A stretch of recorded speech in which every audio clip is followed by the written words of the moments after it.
In today's video, we are going to show you how to paper trade on Webull. Now, there are two ways that you can do this. Number one option is using the Webull web app.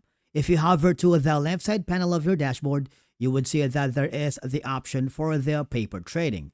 But paper trading on the web app is quite limited. So if you want the full features and better experience, we highly recommend using the desktop version. Matter of fact, we already have a separate video showing how to download the Webull desktop app. Make sure to check that out on our channel after this.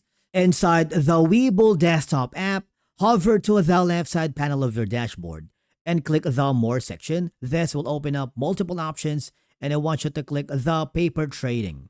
Now, if you don't see all of these options, make sure your account is fully verified because some features may be restricted without verification. Of course, if you see that option, you can now see your virtual buying power.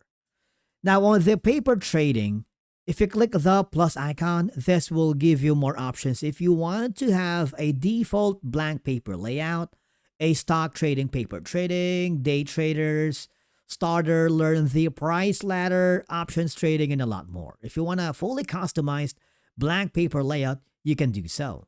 And if you want to add widgets right here, like paper, for paper, we can choose the classic trade, order entry, paper account. It's up to you. All right.